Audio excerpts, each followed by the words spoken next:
Galimera, Galimera, Galimera. Good morning, good morning, good morning. The start of another week. Last night we had rain chucking it down, and this morning it's not too bad actually. And one thing that is for sure, it's not too cold either. Anyway, just looking over the hills towards Amber Lockerbie and Kerry, and yeah, we got some cloud up there. It does look rather ominous, I've got to be honest, on the video. However, when you look at it in reality, I don't think it's that bad. The big decision this morning is whether to do washing or not. That's been the decision. Not sure whether anybody else has decided to do their washing today. Hillary, have you decided to do your washing today or not? Jane is sort of umming and ahhing at the moment whether to put any washing on to put it out for today. So that's the look over the back there. Let's go and have a look over the back towards Laguna and also Kalamaki as the crow flies from where we are. This means walking into the direct sun, and I've got to be honest, oh, it feels glorious. Lovely, lovely, lovely, lovely. Anyway, the sun is coming through the cloud. I think it's going to burn off this cloud actually, so we might actually have a rather nice day today, I think. And just looking towards the direction of where Sylvie is, Hillary says, no, I caught up with her washing yesterday. Anyway, thank you for that, Hillary. Nice to know. Also, Steve Hinkling from Stoke-on-Trent is tuning in as well. I'm not sure if you're going back to work this morning, Steve. But anyway, looking at those blue skies today, yeah, it don't look too bad, actually. Right, let's get on with the news then. Let's tell you what's been going on. And my God, has a lot been going on within the last 24 hours here in Greece. You probably will have heard the news on the grapevine and on the jungle drums as to about what's going on with the situation at the moment. But just before I get started on that, I've just got to say a quick happy 79th birthday to the RAF Reg. Yeah, 1st of February, Founders Day, 1942, we were formed, the RAF Regiment, after the Battle of Crete. Basically, Winston Churchill looked at what had gone on in the Battle of Crete, where basically the British forces were taken off the island. The Germans had invaded and decided that the RAF needed its own form of independent defence force to protect it, understand the workings of the Royal Air Force, and basically be able to be independent of the army and not army units being given the job of protecting the RAF.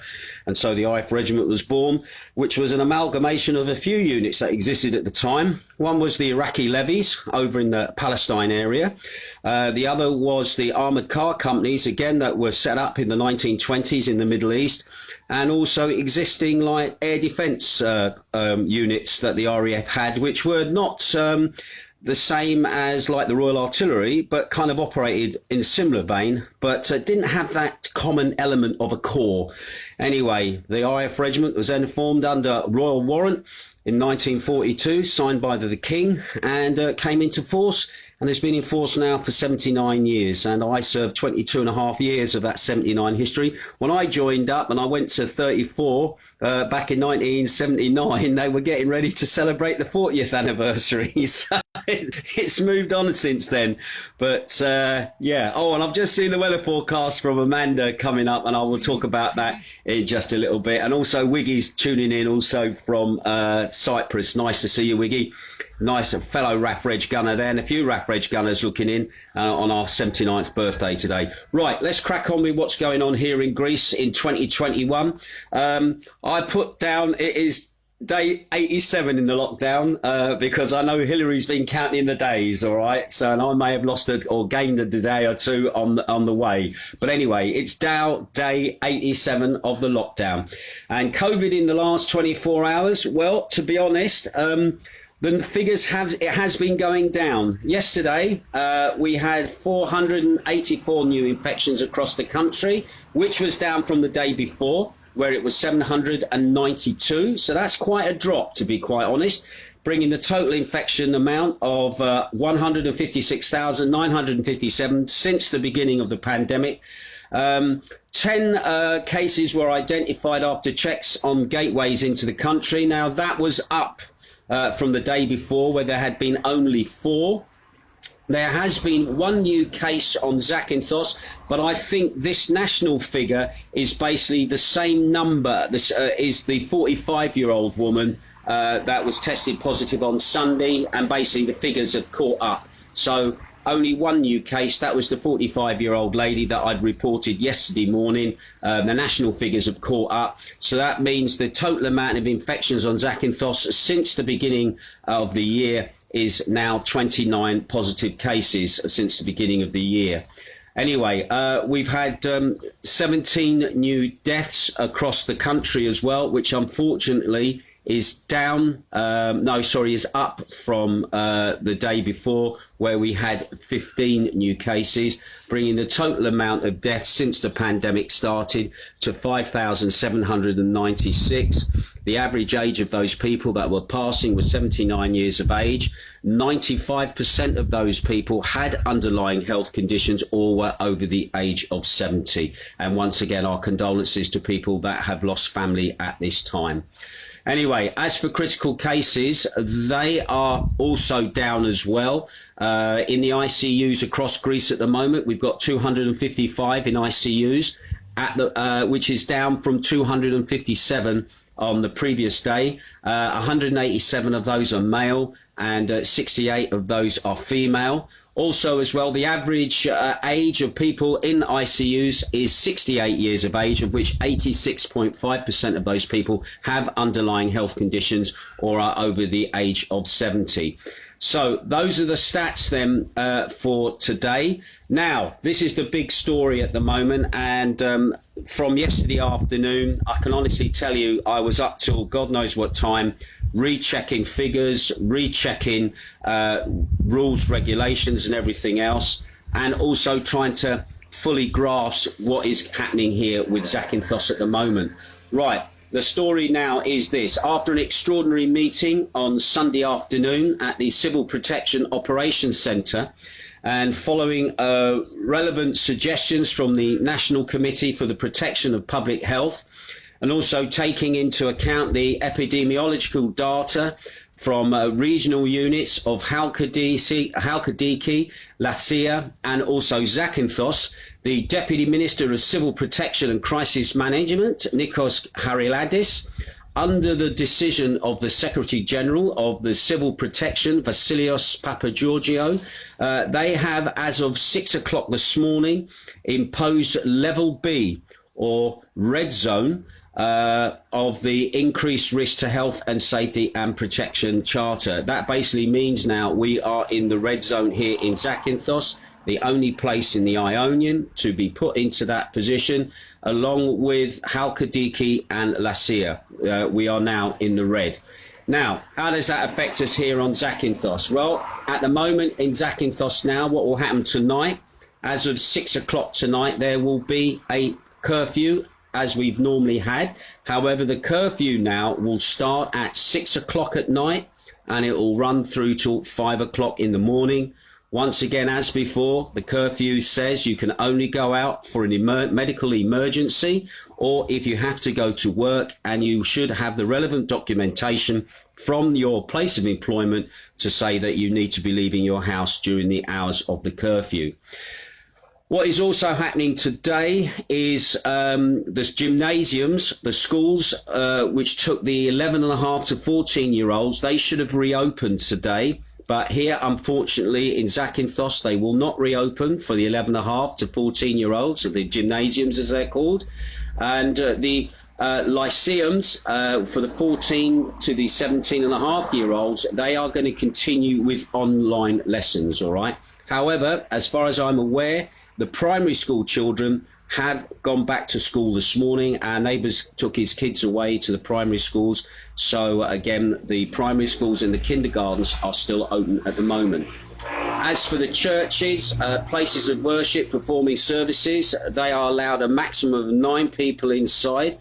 As for the retail shops, shops are closed and they're going to be operating the old click and collect, or the click and away, is how it translates into Greek. And you basically have got to order stuff, make an appointment, then obviously go and collect it. So again, I should think a lot of the shops here are going to be not very happy about that. Also, hairdressers and personal care stores, they can only operate again with the strict pre-arrangement appointment, and only one person is allowed into those places per 25 square metres. All right. And also, we did have the option for shops being allowed to open on a Sunday, and that has now been stopped. Okay, shops are now not allowed to open on a Sunday. So at the moment, we're in the red. How long we're in the red for, we will just wait and see. We have had a blip. You can't say we haven't.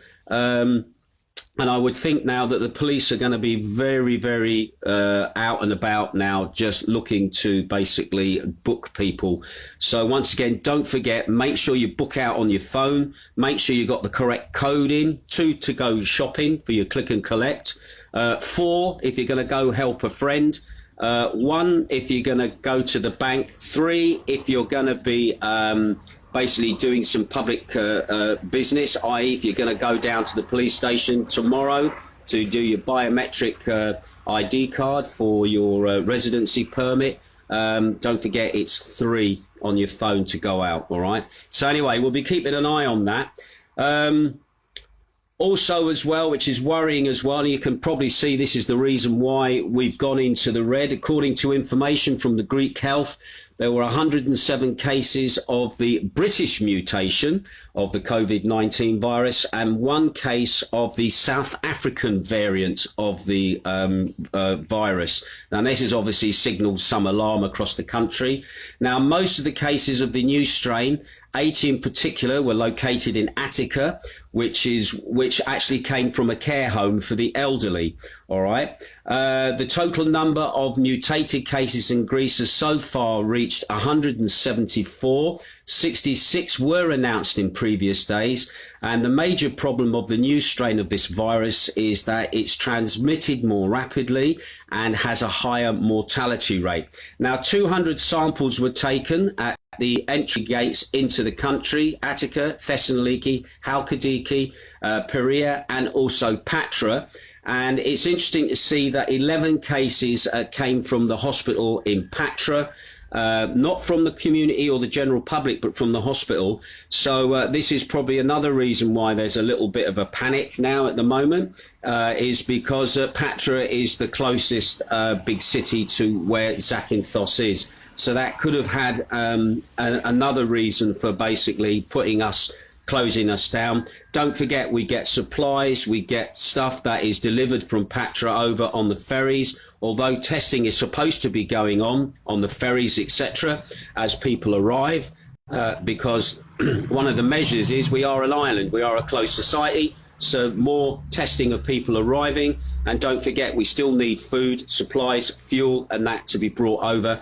And Patra, being one of the biggest cities, is one of the locations that this stuff comes from. So again, this could be another reason why we have been put into the red zone. Anyway, there is some light at the end of the tunnel, which I was pleased to find last night. A little story that kind of snuck out. Hadn't got picked up by our local media till quite late, actually, to be quite honest. There is some light if you are the owner of a cafe or a restaurant who you've obviously been shut down since November. The Greek Prime Minister said on Saturday during a visit to Trikala, he was interviewed on Greek TV on a programme called the Open Report Show, where he said that restaurants, bars and that may open on the 15th of March. So that gives us a date to work towards. So as not to miss, which is basically Clean Monday, the Holy Monday holiday, and shortly before Easter. Now, just to put that into context, we normally have Carnival here, and Carnival would have had its final big parade on the 14th of March. So basically, we've been talking about this, Jane and I, that it looks like that if the bars and restaurants were going to open, they were going to open after Carnival. For those people who've never experienced Carnival, it's a fantastic time here in Zakynthos. It's also happens across other parts of the country, but here in Zakynthos we have a fantastic carnival. Thousands of people take part in it. There's floats from the schools, there's floats from the different villages, and everybody congregates, and for about 2 weeks it's absolutely awesome. And we kind of felt there's no way they're going to allow carnival to go ahead this year, and obviously this is the plan. Bars, restaurants, cafes and that are not going to be open until maybe the 15th, and it is a maybe, the 15th of March, but it does give us something else to look forward to. So are we technically going to be in lockdown till the 15th of March? That is all to be seen as well. Now, you've got to remember as well, just looking at the figures of the money lost with the lockdown, already the pressure on the restaurant owners is overwhelming. All right, in 2020, they saw a 50% reduction of their turnover, which basically just disappeared. It's been calculated, and this figure is quite staggering. This is what the press have calculated, that approximately 4 billion euros has been lost since the lockdown, and they reckon that 600 million euros are lost for each lockdown day. 600 million euros are lost for each lockdown day. Anyway, the government is also suggesting further measures to help bars and cafes and restaurants, and the measures that are being considered to support the industry. Now, I've got to laugh at some of these measures, all right? Subsidies for outdoor heaters, all right? Disposal of refundable deposits, not quite sure what that is, but also reduced rents in March and April. But I would think a lot of businesses would like to see a little bit more than that, but I suppose it's a start, all right, on the road back. But anyway, for those people who have been running businesses, doing the takeaway service, which has kept some people alive, other businesses have just decided to shut and say it's not worth the hassle. We'll wait and see. And I know ourselves, Jane and I, we just cannot wait to be able to go out and have a meal somewhere and not have to worry about washing up or cooking or anything. And it's one of them little pleasures in life when you haven't had it for so long, you actually, you really do miss it. Right, okay, and finally, another story. Greece's beloved hydrofoil vessels, better known to Greeks as the flying dolphins, they're no longer going to be actively used by the Hellenic seaways. I've never been on one of those hydrofoils. Jane's been on them many times, and it's one of them little things I'd love to have done the hydrofoils. Anyway, the news was made public by the Hellenic Seaways Company, who operates the sea routes between Athens and the islands of the Sargonic Gulf. These vessels were very popular in the 20th century. You might remember them in James Bond film, the old hydrofoil. What was it? It was called the... it'll come to me, the hydrofoil, and I'm trying to think of the name. Thunderball was the film, if I remember rightly. But anyway, they are now actually... I didn't realise, actually, that the hydrofoils that Greece actually bought were actually built in the Soviet Union. So I would think getting spares for them would be kind of a bit difficult these days. But anyway... since the 70s, then they've done hundreds of millions of passengers, both Greek and foreign tourists, and there was a route directly from Athens straight across as well that you could take to do that journey. Now, what's going to replace them? Everybody's saying, what are they going to bring in? You're getting rid of the dolphins, the hydrofoils. What are you going to bring in? Well, in actual fact, they're going to bring in these catamarans. Yeah, Hellenic Seaways have announced that they're going to bring in these new catamaran ships, which are bigger, larger. You can get more people on, you can get passengers as well as cargo on board and stuff like that. And seeing those, because they operate them around Spain and that, and they look absolutely brilliant looking vessels, and they're probably... maybe just a little slower than the hydrofoil, but you can certainly get more there quicker. It'll probably make them a lot cheaper as well in the long run for you to be able to pop to the islands from Athens for a day or something on one of those. But anyway, they say that the new vessels are expected to be in full operation as soon as 2022. And these catamaran ships are expected to be faster, more environmentally friendly, and they can carry even more passengers compared to the old hydrofoils. So again, if we ever get back to normality, a day out on the hydrofoil from Athens might be a little thing to bear in mind before the end of an era in that note as well. Anyway, right, let's have a quick look at who's been tuning in at the moment this morning. I'm going to go the reverse way up the list. Paul Green says Corfu to Paxos is a brilliant ride. So you've obviously done the hydrofoil. Nice to see that, Paul. Yvonne Murray says, good morning, DJ Ginge. Good morning, Yvonne. I've also got Diomethis Cruises looking in. Hello, Diomethis Cruises. Checking up on what's being said. Nice to see you here. Also as well, Ian Daly is looking in from Broadstairs. Nice to have you tuning in, buddy. Hope things are good. Oh, sorry. Is that Ian? Is that the same Ian Daly? I'm just trying to think. I know a couple of Ian Dalys. Anyway, Bridget and Derek Cole are watching from Cyprus. Nice to see you looking in as well. Julie Hurlam says, we need a curfew in England. I knew somebody would say that at some point. Listen, the reason we follow the curfew is because if we don't, we get fined. Basically, we just want to stay within the law, all right? So we do as we're told. We're compliant, okay? And also as well, I can understand your feelings towards that, Julie, because I think things in some ways in the UK have got very much out of hand at the moment as well. Rosewood is watching as well. Nice to see you. Carol is also looking in from Garden Village down there in Kalamaki. Lovely area. Good wedding venue as well. So nice to have you tuning in, Carol, checking up on what's being said. Susie Angus is also tuning in as well. Julie Haran is saying the same again. I wish they had that over here, obviously talking about curfew as well. Tim Crystal says, good morning, buddy. I hope you're both well. Yeah, Jane and I, we're both well. Yesterday was kind of a miserable day yesterday in some ways, just with the weather. But yeah, today's another day and the sun is shining and it's looking a bit brighter. Julie Osborne is watching. Nice to have you. John Lynch, Raffred Budgie is watching. Buddy is looking in. Julie Horan says, morning. Wiggy Winstanley says, morning, brother. Happy core birthday to all rocks. And the same to you, Wiggy. He also served as well, and now lives in retirement over there in Cyprus with a few other ex-rocks as well. Nice to have you tuning in. Julie Haran is watching. Dave Camp says, good morning, Ginge. Loads better after your trim. Yes, but I did a trim the other day. We were supposed to have had somebody come to visit us to do our hair and that, but I think that might be on hold now with everything that's going on.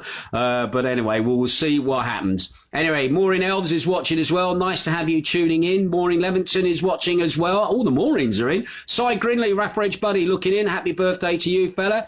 And Paul Green says, day 87. Thank you very much. Tommy Winston Burns, Raffridge Buddy, tuning in. Dave Matthews, Raffridge Buddy, tuning in. Dave Matthews is watching. Dave says, morning. Morning, Dave. If I remember right, he's over in the Oxford area as well. Wiggy Winstanley, over in Cyprus, is watching. Amanda Gregory, weather forecast for Amanda Gregory. Stand by for this. Sunny and calm this morning, but stormy weather later this evening. Thank you very much for the weather forecast, Amanda. Saves me a job. Anyway, Paul Green watching. Yeah, Andrew the Fridge Watkins is watching in from Wales. Nice to have you there. Billy Brotherston, another Raffridge buddy. I know your name. Tuning in as well. I'm not sure where you are at the moment, Billy. Yanni Taskos is also tuning in. Nice to see you looking in there, Yanni. Paul Green says, morning, bud. Lovely day. Good morning. That's the problem when you go the other way on the list. Chris Baxter, cheers for tuning in yesterday, Chris. He says, my washing is on. Good for you, Chris. I hope you're ready to rush in with it. Anyway, can I just say yesterday, thank you to all those people who tuned in to my Northern Soul show on beatsradio.co.uk. I was really chuffed at the amount of people in the chat room there yesterday because what I did as the show was being broadcast, because it's recorded, I'm just sort of hovering around in the chat area and also on Facebook, just chatting away. Chris, your tunes are in for the next show. The other people, Amanda Gregory, your tunes are in for the next show. Bless him, Steve from Stoke-on-Trent is not very au fait with the with the Northern Soul genre. Bless him. He's requested some soul. It's Motown, but I'm not going to quibble. All right. I'll probably stick some Motown soul in as well as Northern Soul. They all blend in together because he says he was mainly brought up on Elvis. which made me chuckle. Anyway, Julie Stevens is watching, Steve Hinkling, Galamera, Hilary Rogers, no caught up yesterday. She'll be fine. I think she'll be fine. I'm lost there on that one there, my lovely. Oh no, it's her washing. She's on about the washing. This is what happens when you go through the list in reverse, all right? Right, listen, Gary Eden's tuning in, Rafreg Buddy, Julie Allen is also watching as well. Anyway, right, that's it from me for this morning. Obviously, once again, just to remind you, we are in the red. It's not the end of the world at the moment. However, we've just got to play the game, see how things go. Also, hopefully the authorities are going to do a bit more. Hopefully, they did talk about the testing at the ports. I hope they put the testing in the ports, check people as they come in and as they go out, just to make sure that, what last thing we want is this mutant strain turning up and causing pandemonium.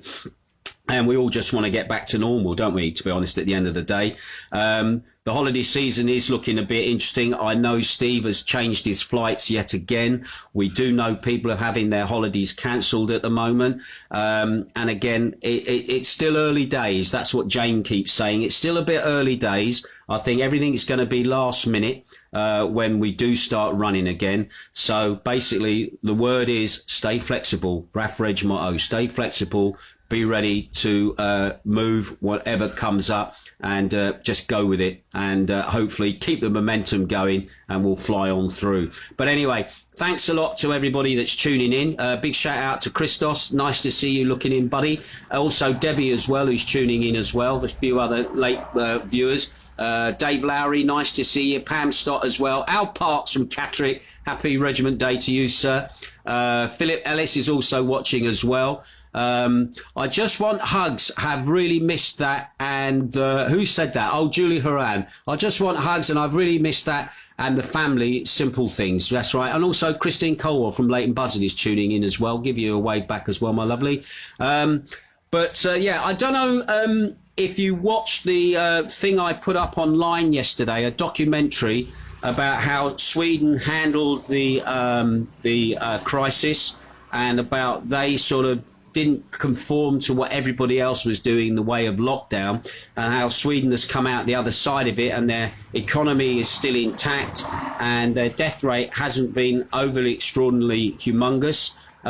It's well worth a watch. What I was worried about yesterday is that because it wasn't complying to the norm, it would get pulled down. The weird thing was I had to watch it with my VP cloaking device on to see it, because when I checked on it on certain locations, you couldn't actually watch that video. So anyway, there's a link in on my Facebook page. If you've got a spare 45 minutes, have a little watch of that. Have a listen to what was said. One thing I never realised, I was hoping that Marie from Sweden was going to be in on the chat this morning, was I never realised that certain places in Sweden, people have been microchipped. I never realised that until watching it yesterday. This is their way of trying to work towards having a cashless society where basically you're microchipped, and so you walk into a bank or a shop, you can obviously pay for goods because you've got a microchip inside you that obviously will do a transaction. So again, some interesting things, all very utopian, very, very sort of futuristic, but also just the basic premise of the way the Swedes handled the virus from the get-go. It's well worth a watch and well worth a look. It did cause some comment, and it also did cause some discussion. But again, I never realised what a sexy dance the tango is until watching that yesterday as well, because it's all centred around tango dancing, which is still allowed in Sweden. It's banned everywhere else because of social distancing, and it's well worth a look. So have a look at it and see what you think. Right. Quick shout out to Richard Stable. Nice for you tuning in as well, buddy. I'm going to have to go. Oh, look at this. The sun is now coming out. It might be a good cue, maybe, to get the washing done. Anyway, you take care. Have a great day and stay safe. Catch you later. Ta-ra.